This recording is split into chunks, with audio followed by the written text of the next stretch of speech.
Welcome to Make Change Fun and Easy with your happiness expert, Samia Bano. This is the podcast to help change makers, coaches, trainers, and healers break your chains of fear so you can create the impact and income you desire with fun and ease.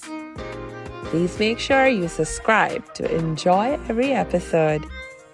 This podcast is sponsored by the Happiness 101 program. Hello, salam, shalom, namaste, sasikal, aloha, hola, ciao, bonjour, buna, and privyet. It's really good to be with you again, and I know you'll be so happy you've joined us today because we have a very awesome guest with us, and it's Cheryl Chapman. Cheryl is a life purpose mentor and international speaker mentor. I'm so excited to have you with us, Cheryl. Welcome. I feel like I need to add one of your hellos, because here in the north of England we say "Hey up." That's so fun. You probably don't need to say that too often, but thank you so much, and thank you for inviting me here to share some wisdom. When you get to my age, which is 60 next year, you've lived a lot. What can I say? So you've definitely got some ideas. So yes, I am a life purpose mentor. I help women and men, but generally my audience are women, when they get to that midlife crisis, as people call it, to turn it into a midlife opportunity, to stop asking why me and start saying why not me. And on the back of that, what happens is that when people find their purpose, they then start saying to me, "Oh, hang on a minute, Cheryl, you do a lot of speaking, don't you, from stage and on video and, you know, on interviews like this. Can you help me to share my wisdom now?" And that's why I have those two titles. Sometimes people think they're a little bit of an odd couple, but actually they flow really well. Indeed. I must say that when I got a sense of my purpose and my life vision in place, and I looked at, okay, what role do I want to play? How do I actually want to make this vision come alive in terms of my role, my actions? Because it's beyond, oftentimes, and now I'm going to, I won't sidetrack. The point was that I realized that I need to be the voice of my own cause. It's like I have a mission, I have a cause.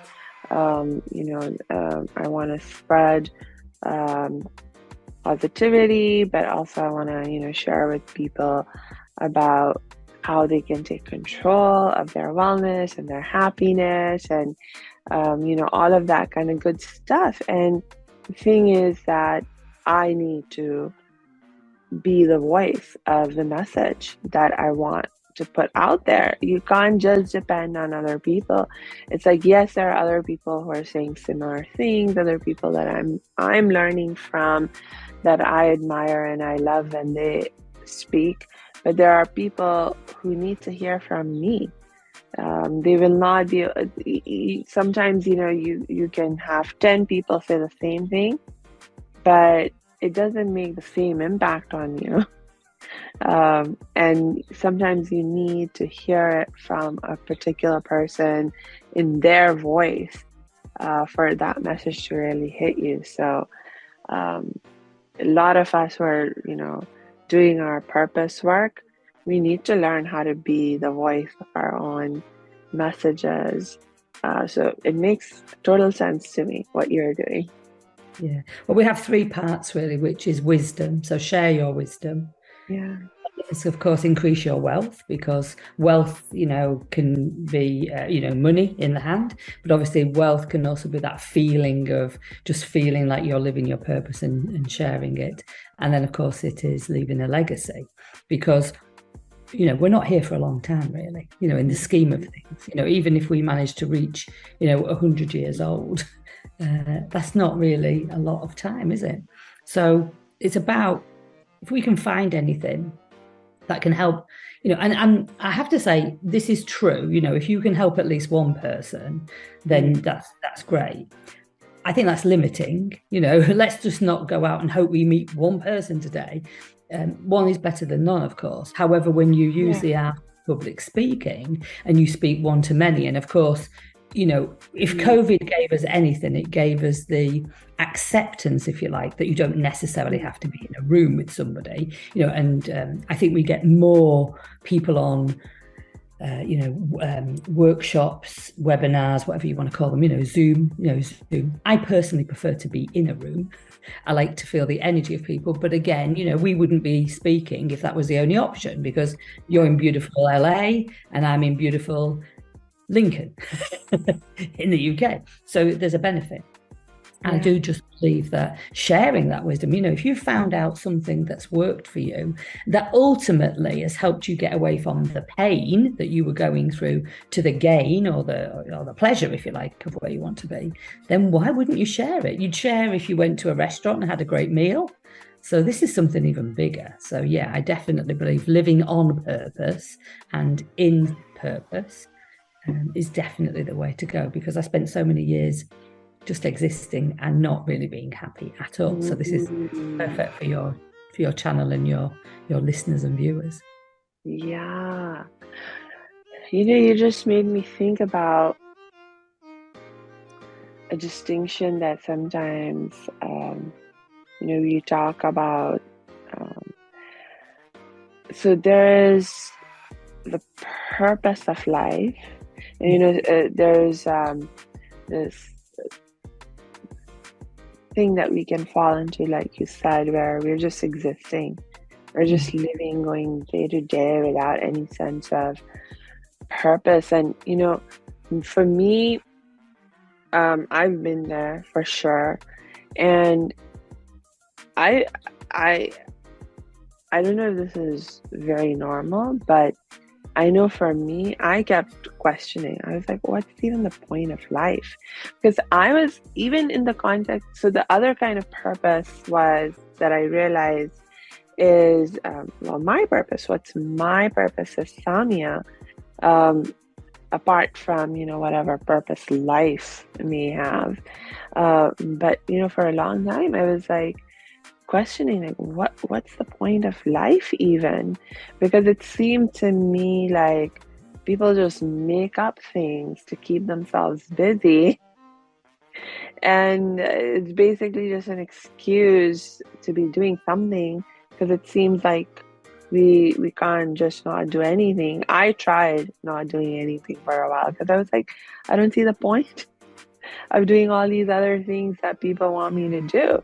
And so I tried doing nothing, but there's something about our psychology that, for a while, it'll be like, yeah, I like doing nothing. But then after a while, it's like, no, I just can't take it. I need something to do. Hey, thanks for tuning into this episode. Hope you're getting value out of it. For your information, this episode has been sponsored by the Happiness 101 program. Are you a change maker, coach, trainer, or healer? Are chains of fear holding you back from making the impact and income you desire? Using a unique combination of positive psychology and the spiritual wisdom of our most effective change makers, the Happiness 101 program helps you break through your limiting beliefs and manifest the abundance and success you desire with fun and ease. Interested? Book a free Happiness 101 exploration call with me, your happiness expert, Samia Bano. Just use my online calendar link in the show notes. Now back to the show. Yeah, and I genuinely believe this is why I believe that a lot of the clients that come to me are kind of at that, 40, 45 years of age. Because I think that before, I don't think actually, I know, before you reach that age, most of your life is in service to others. So when I say to somebody, what is your purpose? Or in my case, I wrote a book called Find Your Why, rather than, how to become even more freaking awesome, not swearing, but being close to it. And it was like finding your why, why are you here? Many people would say, oh, my purpose is my children, or my purpose is my job. And actually that's true. Your children and your grandchildren are definitely your responsibility, but they're not the reason why you get out of bed, when they're like 27 and 28. Maybe when they're children, yes, of course, that's your role in life. So I reckon that when someone gets to like 40, 45, the children are starting to have their own lives or may have even left home.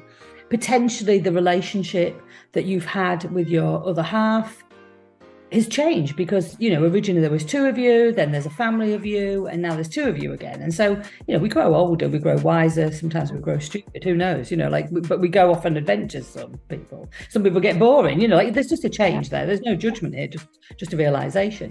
Maybe you've been in a vocation, a job, and that changed, or something like COVID came along and something happened, and you're right, you start to ask this question, what on earth is this all for? Yeah. And there's so much worry and in the world. I mean, my husband right now is in Israel. He's been working up there as a contractor. And, it's tough because I can see him and I can see, that he's kind of smiling, yeah, everything's okay. It's, obviously I can hear the bombs and things like that. And I'm just like, I believe this will change what he does next. Yeah. Because it can't help but change it. However, until we get that moment where we go, hang on a minute, like potentially this is dangerous, or I'm not happy here anymore. And we almost have to wait for something to happen to jolt us out of what I call, well, I fondly say, I mean this with love, I see dead people, but they happen to be walking around. Yeah. Because there's no passion, there's nothing inside of them. They're just going through the hamster wheel, same stuff every day, and I don't believe that we're here to just eat, go to the toilet, and then die. Although that is part of the process, of course. Where's the passion? What lights you up in the morning that makes you want to get out of bed? Maybe not like Tigger. I don't think people bounce out of bed, only Tigger. But, and the alarm will go off and I will still snooze the alarm. And then I say to myself, okay, Cheryl, we have to get up now because we can't change anybody's world, including our own, from this bed. Like, we need to get up. There's a reason for getting out of bed. And yeah, I think the answer to the question is, why am I here? Really is this kind of, there was a book, wasn't there, in a movie by Viktor Frankl, Man's Search for Meaning. When they were in prison, some people see stars, others see the bars. Well, what about woman's search for meaning? What about human search for meaning? What is it all about? To grow, to develop, to make the world a better place. I sound a bit like Michael Jackson there, but you know what I mean? Like it is genuinely, what did we do while we were here that made a difference? Otherwise, it was just a waste of time, wasn't it? Yeah. Yeah, and it's okay. I have to bring this up with you. Just to play a little bit of the devil's advocate, because I've come across this in my work with some of my clients also and so forth, and also in my family. And actually, probably it's for me, okay, so one of the realities that I've always lived around in my family is people with disabilities. Varying levels. I actually I don't think I've ever lived without being around people who have some level of disability in their physical body. Even now, my brother that I live with, I'm one of his primary caregivers. He's been wheelchair bound for, oh my gosh, now 26 years or so.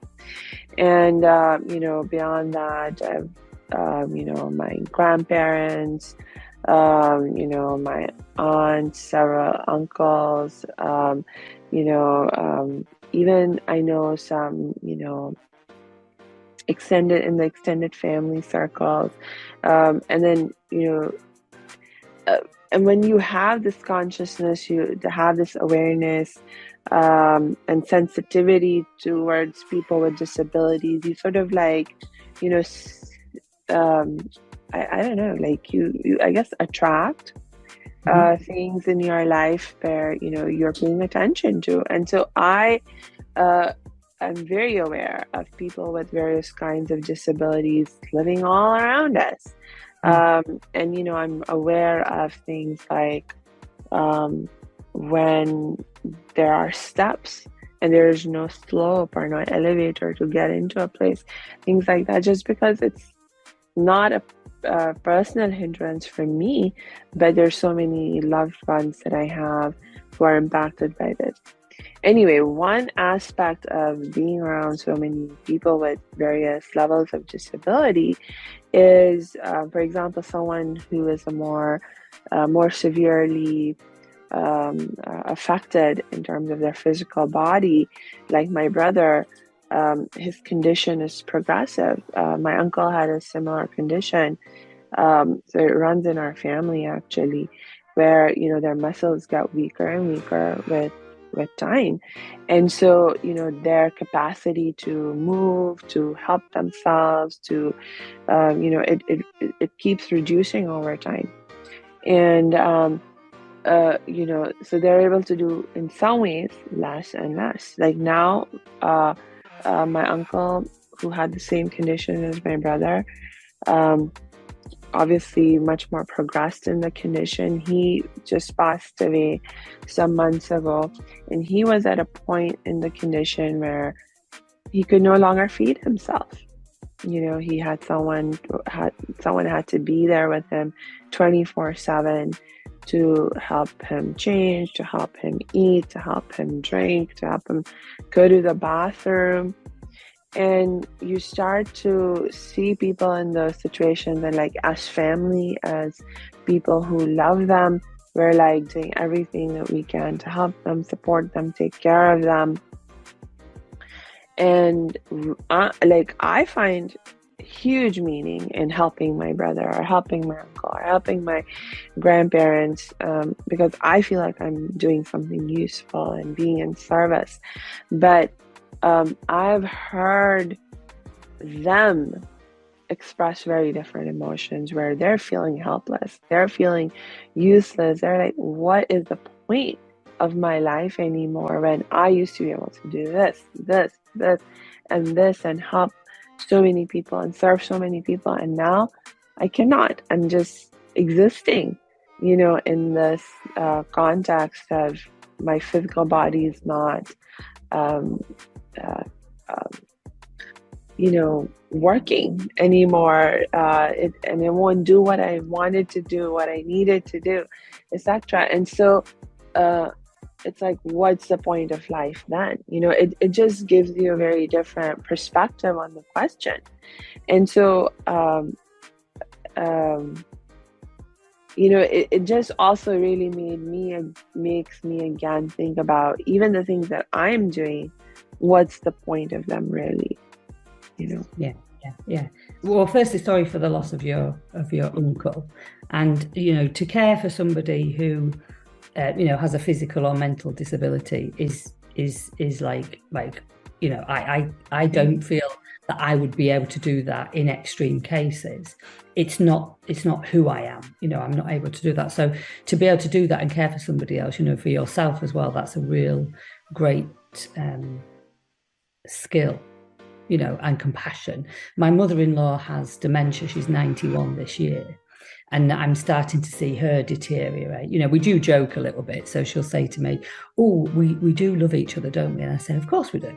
And she'll say, we always have done, haven't we? And I said, well, not always. But this is the benefit, I said, of you not remembering everything, because you can't remember the arguments that we might have, we just tried to bring light to it. I believe there's a couple of things here. Obviously, I don't have all the answers, and I don't profess to have all the answers. People like Stephen Hawkins, who couldn't speak, who went through that awful, disease that took him. I think that there is a place where sometimes that disability will drive somebody, like really empower them to do something else and make a difference there.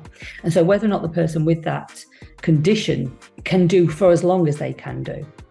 Motor neuron diseases, obviously takes over the whole body, and the brain is still going. It's very, it's heartbreaking to see people in these positions. I'm sure this is what you're experiencing. My cousin Lindsay had cystic fibrosis.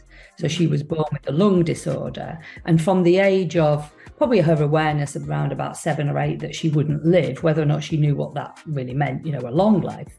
But certainly from being a teenager, it drove her to live the most that she possibly could. She died when she was 27. She'd just had a baby boy 5 years before. And along the way, they said, you'll never be a teenager. You'll never get married. You'll never be able to have babies. And all the time she was like, I'll show you.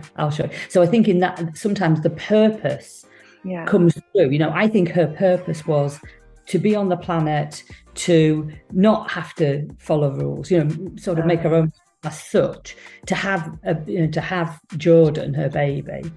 And also she left a legacy, because I talk about her on stage. So she taught me that, like, not a sniff, she would say, not a sniff. No, I'm not worried about that. And she actually said to me, and this is where I think we can get to this truth of, just because somebody isn't physically able or even mentally able, towards the end of their life, it is a signal for us to get on with our lives. So one of their purposes may be that they may, if you, whatever, kind of religious thoughts you have about life, if we choose the religion that we go, I chose to come here to learn, to grow, to expand. Maybe they chose to come and show us, people who are not as disabled, because I think we're probably all disabled in some way, like whether or not we have fear or judgment or whatever. I think that they came to show us that life's for living. And if they can't, then, yes, we can help them to have as much of a great life as they possibly can. But my cousin actually said, I wonder if everybody knew when they were going to die, if it would make a difference to how they lived their life. Because every day she lived as if it was her last day, because it could have been. But that's true for any of us. That, get run over by a bus, the bombs could come, whatever. And yet I think as humans, even though we know that we're not going to exist forever, we do forget. We waste time, watching things on the TV that just switch the brain off, that may put you in fear, and all the rest of it. And that's why I think they're here to help us to get a lesson. And maybe, this time round, the son was their choice to experience the ability to have help, maybe before they were the helper. So I do believe everything is the purpose. Yes. That's definitely one of the, when you have a disability, like especially on the more severe side, I think I saw this very clearly with one of my grandmothers who developed Alzheimer's. She passed away also actually just 2 years ago during the era of COVID. And she was always, very active and lively, and she loved socializing. And so when she got Alzheimer's and she started to lose her memory, and it was tough for her, but it was like, I don't know, honestly, I didn't do a whole lot of research, but I'm assuming it's normal for people with Alzheimer's. So at some point, or maybe she had some other disorder also that was creating complications. I don't know the medical history. I just know that what I saw was that beyond the forgetfulness and the challenges that she developed at a mental emotional level, she also started to develop physical disability. Like by the time that she passed away. She was completely bedridden, and we were, helping her with the bathroom, food, everything. And before she got to that point when she could still voice her thoughts, her emotions coherently, for a while, it was a huge adjustment for her to receive help. Like, especially like when it came to going to the bathroom, there was a certain hesitation. Like, she wouldn't want just anyone and everyone. Like, she wouldn't. She'd be like, she only wanted my mother for a while. She would only let my mom come in and help her in the bathroom. But then after a while, I don't know, I guess she realized that my mom couldn't always be there. She still needed help. And so then she started to slowly sort of like open up her sense of who it was okay to let in to help her. And so at some point I was allowed in and I was able to start helping her. But it's like this, to need help and then to actually allow yourself to receive help. Whoa, it's like a huge lesson to learn. Yeah. Well, I think that lesson doesn't confine itself to people who are sick and ill. Yeah. The women that are in my community, we will talk about this, and I'll be like, why didn't you ask for some help? They might come out, I feel like I've been, in the wilderness for a little while, and I've not really been feeling myself, or I've been hiding away, retreating, and things like that. And I'll say, why didn't you ask for help? And they're like, oh no. And I was like, hang on a minute, let's just do a little test here. So I'll ask you the same question, right? So, do you like helping other people? I know you're asking. Yeah. Why? Well, because it gives you a nice feeling, yes? Yeah. Great. So I then say to my clients, so stop being selfish. Because whilst you don't ask somebody to help you, you're denying them that same feeling that you get when you help somebody. How rude. Yeah. And it is, because we feel like, I think on some level, if you're asking for help, you feel vulnerable, as if you're not capable. The reality of it is we all need help. We needed help to be born in this world. We didn't go, our mothers didn't go into the bush and give birth. Yeah. Most of the people in the Western world, anyway, certainly in I don't want to say civilized society. It sounds condescending, but you know what I mean. I was born at home, but most children these days are born in hospital. There's some help straight from the way word go. Yeah. And you will be helped when you have died and your spirit has left your body, because somebody will wash you and put you in a box potentially, whatever that is. We're getting a bit doom and gloomy, aren't we? However, in between those 2 days, we feel for some reason we have to be independent, and we're not designed to be independent. We're a human being with community and family and people who want to, who don't want there to be the suffering for anybody, really. Yeah. So it's interesting that we don't want to ask for the help. Just the other day I was talking with one of my aunts, who is also, interestingly, in that stage of her life where she has been developing more and more disability in her physical body. And she and I were talking, like, we were both sort of like soulmates in terms of, like certain feelings and perspectives. Like we are like that. And in our family, we're considered, these people, they're different from the rest of the family. In any case, so both my aunt and I, we have been learning about and practicing various forms of energy healing and spiritual healing. And she has her own teachers that she loves and works with. I have my own teachers and mentors that I love and work with. And every so often we compare notes. Yes, good, about what we are learning. And in any case, one of the things that she was attempting to practice, and she was like, it just doesn't work for me. It just doesn't work for me. And that is the idea that, in India, she lives in India. So in India, with her mentors, they were like learning and practicing to recognize that we're more than our bodies, which we absolutely are.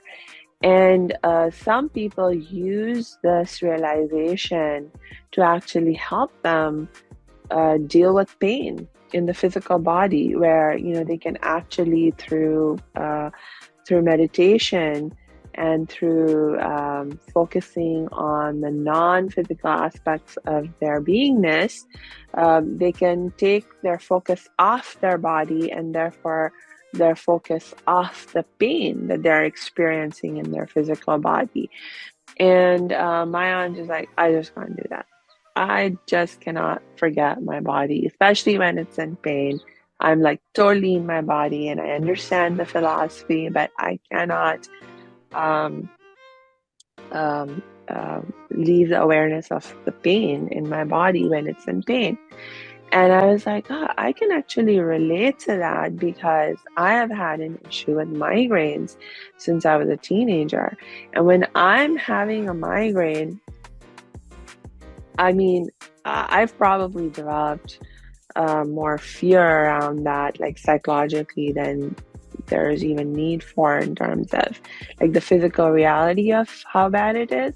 Like now, even when I'm like when I start to feel that little pulsating sensation on the side of my head, that's the signal the migraine's coming. Immediately, I'm like, oh no, oh no. I get tense and stressed. And in any case, one of the solutions that I've found is that I've tried and failed to practice energy and spiritual healing on myself in the context of helping me feel better when I have a migraine. But what does help is when I ask somebody else who practices spiritual or energy healing, and I'll be like, please, I'm having, pain, or I'm anticipating that the pain is going to grow, please send me healing. And just asking for the help. I mean, I've done this experiment so many times. If I don't ask for the help, it's suffering. Ask for the help, and suddenly, I don't know what happens. It's like something releases inside of me, something relaxes inside of me. And then suddenly, I'm able to actually receive the healing. And I mean, the other person who's sending me the healing isn't doing anything different than what I would do for myself. But when I'm doing it for myself and I'm in pain, I'm just so stressed, and I'm so like, it just closes me off. But when I ask for help, somehow it just helps me open up and release and be more relaxed. And then I can actually receive the healing and experience the healing. And so it's like such a gift, to ask for help. And yeah, it's a huge learning. It's a huge learning. It's interesting, really, because I mean, don't get me wrong. If you've just had a hand severed, or you've lost your leg in an accident, I'm not talking about that kind of thing. But with this kind of, where we can use energy work, I've just recently been training with a guy called Jerry Sargent, and it's very, very woo-woo. That's what I would say. But I'm open to finding out about things. Louise Hay, if you may have heard of Louise Hay. Yes. And both of these people, and also I've been working with some other mentors recently. Yeah.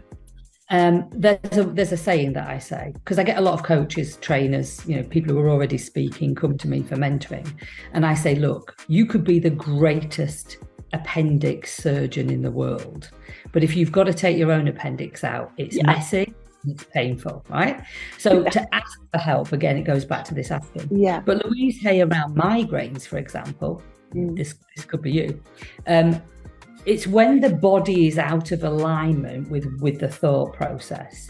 So the body the belief behind it, and I do tend to go towards this belief, is that the body will be saying, hello, there's something wrong here. And we don't realize, we go, oh, we've got a headache, we've got a migraine. But migraines generally, according to Louise Hay, are when you're trying to be perfect or you're under massive pressure. So let's just go with the second one. So you've got a migraine, you're under massive pressure. Maybe it is you're trying to be perfect about a podcast or a book or a session with a client. And so then you're massively under pressure. How amazing is it that you've then gone, do you think you could help me? So straight away the pressure's off you. Trying to do everything yourself.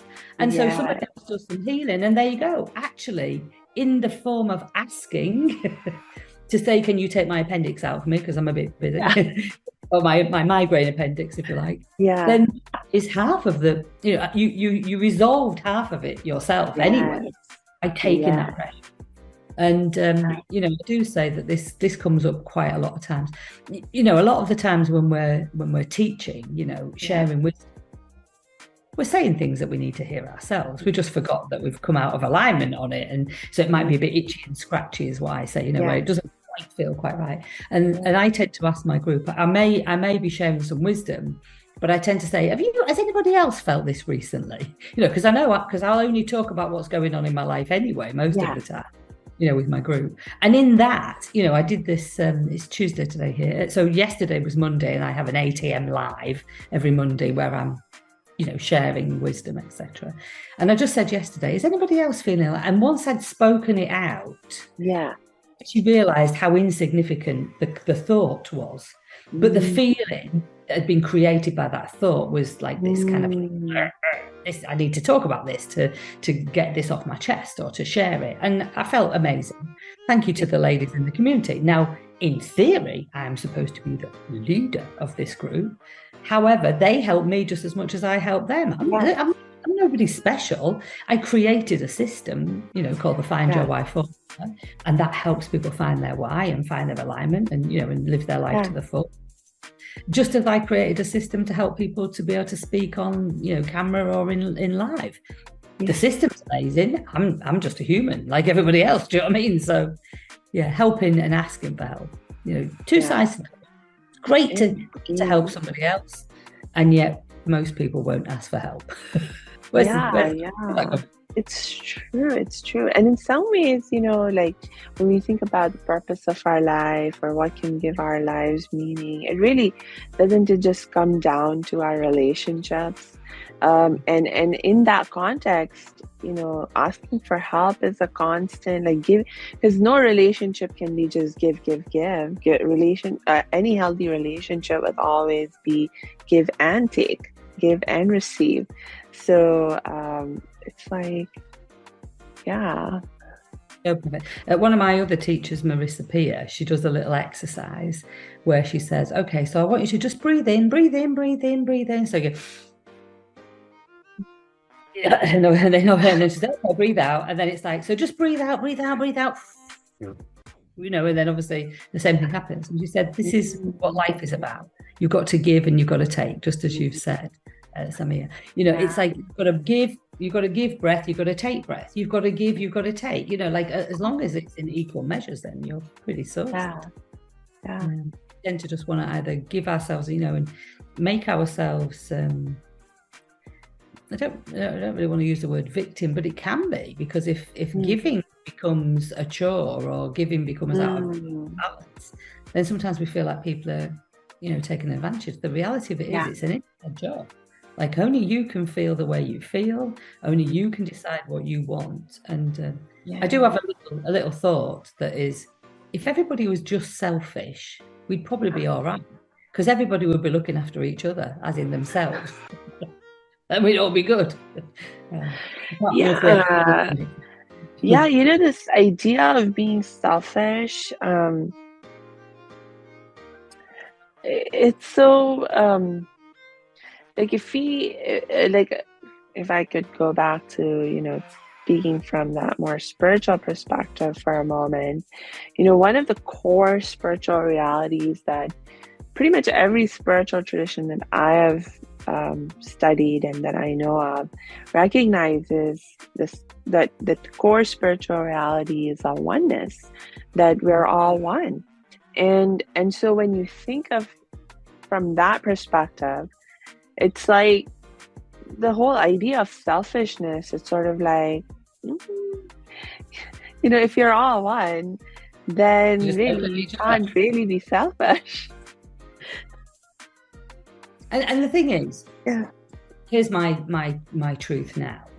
Really, if you're blaming somebody else for something that's happening, you are in a victim mode of behavior. That behavior can change. When you change the way you look at things, the things you look at change. That amazing Wayne Dyer quote. And it's true, because then if you start to, if you don't feel of yourself as like, lacking, being less than somebody else, whatever that might be, and just being, having a human energy, an energy having a human experience, then there's no competition, there's no war, there's no wrong, there's no right. It just is. Then, the place is an amazing place. And so it's self-awareness, self-care. When I talk about finding your why, it is two things. So one is the reason for you being on the planet. And I believe that there are 5 types of person. And when you know what type of person you are, like for me, that really opened my eyes. I stopped being asleep and I became awake to the fact that I'm here to guide. I'm not necessarily here to do. I'm not here to dig holes, or build buildings, but I'm here to guide other people to an awareness. I have intuition, and I also care about community. So it makes sense that I would have a community where intuition and guiding was part of it. Before, I used to work for an importer who imported goods from China, and I sold them to shops. I kind of was guiding. They were sort of my community, but I wasn't really using intuition. I was more spreadsheet. It was clearly not the right thing for me. Yeah. So that meant that I didn't feel complete. So when I came home at night, I was drinking. And that was, I'm not going to say I was an alcoholic, but I was drinking to avoid a feeling of not feeling good enough, or feeling that life was boring. So that's first why, is what is the real reason. But the other one is, why are you where you are right now? So most of my clients, all of my clients have had a good meal. They've got a roof over their head. They're not desperate. They're not majorly depressed, although they can have had depressive days. But there's also the stages that have made them feel out of kilter, out of alignment, not feeling great. And what is going on there? Is that when they've gone into victimhood? Is that when they've let somebody else take their power? Are they allowed? They allow themselves to be affected by other people. Yeah, it's our job, and it is in your control. And so it's the education now. So then I go, oh, that's why I'm here, to guide people to come out of that, because I've been there. Not because I've never ever felt like that. I felt like that a lot of times, and I didn't have the knowledge then to be able to help myself, let alone anybody else. And so then it's like, oh, okay, so there is a way, and there's a pattern, and there's a strategy here to be able to help people to just, be in that space every day, which means that people become more grateful for what they've got. People, again, with your grandmother, sorry for your loss with your grandmother a couple of years ago, again, that purpose would have been very much a two-way process. You were able to help her. That gave you purpose in that moment. She was able to teach you lots of things. I'm sure as your grandmother, she would have taught you lots of things throughout your life. But even in those moments that, when you said that she allowed you to go to the toilet, she showed you that she trusted you. There was a purpose in that. And at the same time, when she passed, you still got all these lovely memories of her. Like there's so many things that a person who isn't able to look after themselves at the end of their life can give us, even in those last few moments. It's like amazing stuff. Sad, of course, really sad. And so again, I just go back to my cousin Lindsay. I speak about her on stage, and it helps me to talk about the dash. The difference between the day you're born and the day you leave is your life. But on the gravestones that we have over here, that's represented by one small dash. Born November 29, 1964. I'll just give you my date of birth away. And whenever that date may be, hopefully, a lot longer than 100 years, as long as my body stays with it, because maybe you don't want to be here when your body starts going, you know. But in the meantime, whether that be tomorrow or in you know, another 40 years, living every day as if it is your last, not miserably, but just like, I'm going to maximize today. I'm just going to do whatever, you know, if an opportunity this way and it feels right, I'm going to say yes. If it doesn't feel right, I'm going to say no, you know, and that's very simple. I think we complicate things too much. Yes. You know, you make me think about, in the Muslim tradition, one of my favorite lessons. It was actually one of the very first lessons that I personally connected to when I was reading our scripture, the Quran.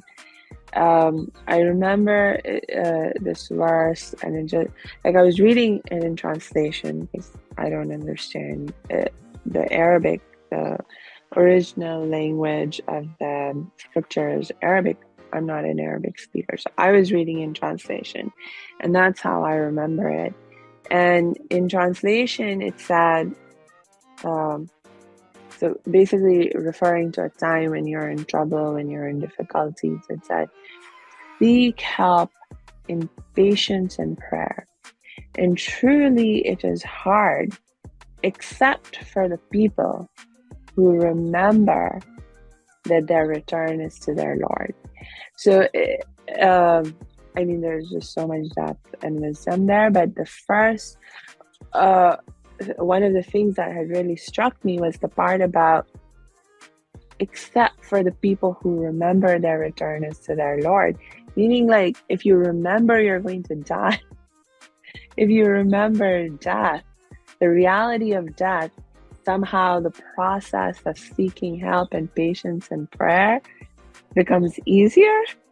It's like, it threw me for a loop at that time, but it really stuck with me and forced me to think and consider what in the world, you know, is this trying to teach me? Like, what's the wisdom here? And I think that what you were just sharing, Cheryl, is part of that. That when you have that perspective, when you maintain that perspective of, you know, today can be my last day. This life is not forever. It just shifts you into a very different mindset where you become more focused on life, on what you have right now, and appreciating it, and just doing the very best you can with what you have right now. 100%. 100%. And, you know, and unfortunately, as you get older, you're getting closer to that day. So every day, you know, again, I think this is why, you know, women of a certain age are attracted to me to come and work with me, because I think on some level, you know, that the worry that you've got at the time, you know, even if it's a partner that's, you know, decided the relationship's over, children have left home, something's happened at work, in the grand scheme of things, it's not that much of an issue. But you allow it to feel like rejection, you know, judgment, particularly when it comes to the speaking on stage. You know, a lot of my clients are like, oh, I don't know if I can do this. What are people going to say? What if I make a fool of myself? What if I forget the word? You know, there's all these what if, which are always.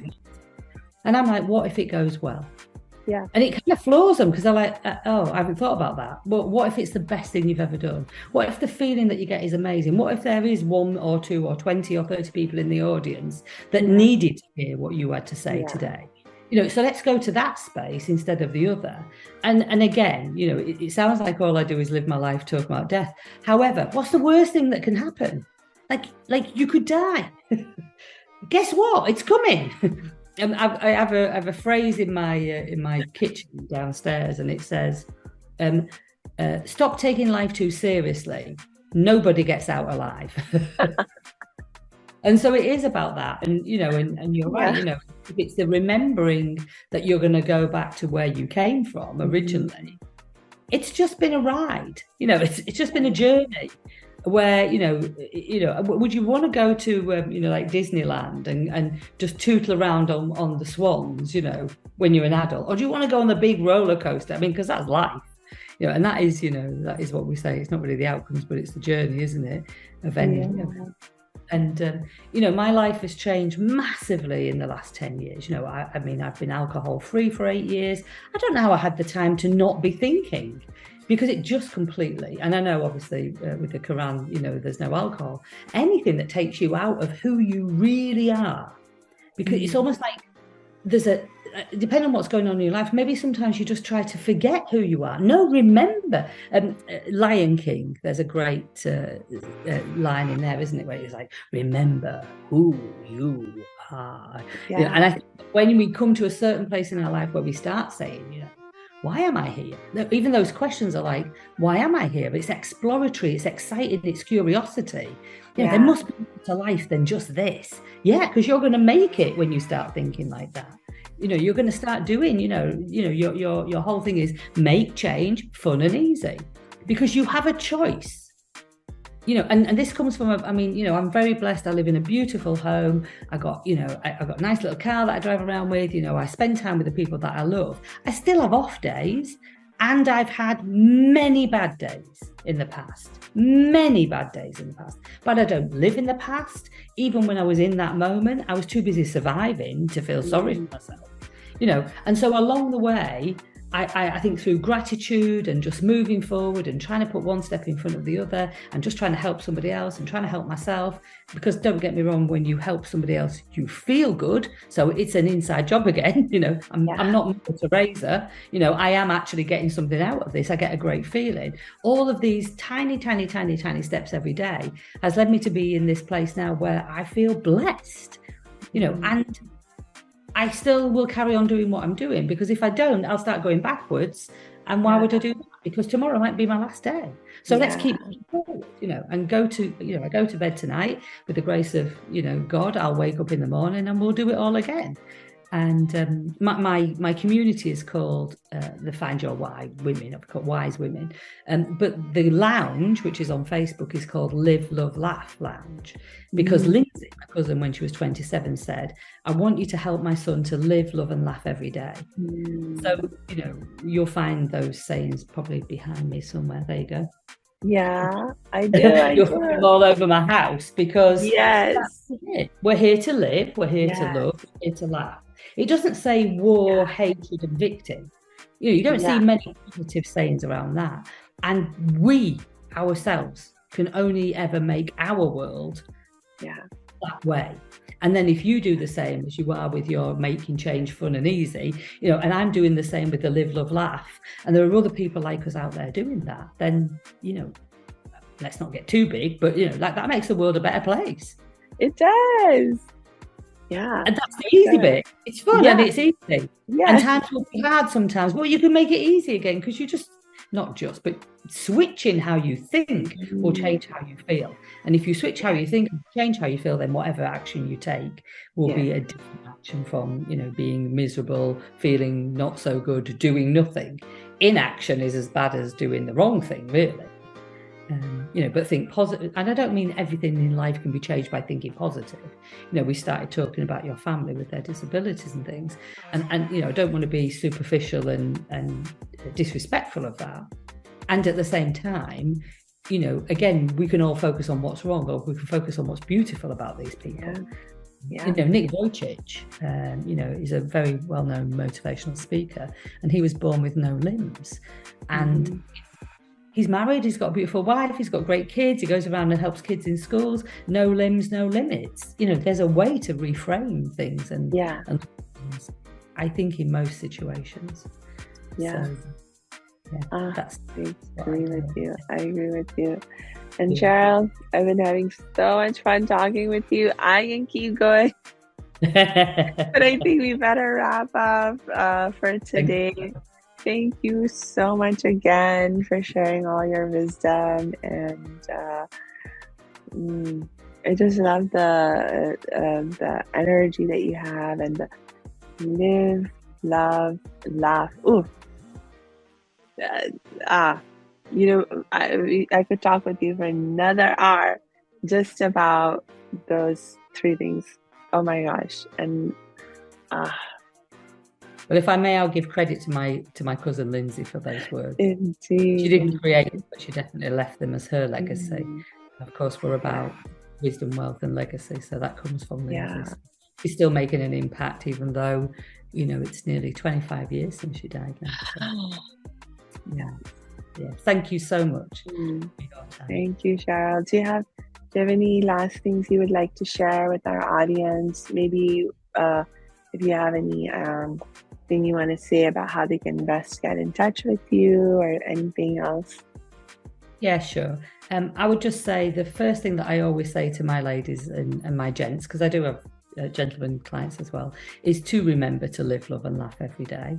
And you are wise beyond your thoughts, because of course it's all an emotion really. So make sure that you feel things in life. If it feels good, do more of it. If it feels bad, maybe not do that for much longer. If you'd like to get in contact with me, I am on Instagram, so Dr. Cheryl Chapman 29. I'm also on Facebook and LinkedIn as well. And look forward to connecting, finding out. Tell me what your why is. Tell me who you are, what you're here to do. I do have a way of telling you what type of person you are. And so if you connect with me, and then I can tell you which type of person you are out of those 5 people, that would be great. Thank you so much. Awesome. So my last reminder for all our listeners will be to please make sure you check the show notes, because I will drop Cheryl's links in there so you can connect with her whenever you want that help and support. And until we connect next time, I wish you lots and lots of peace and joy.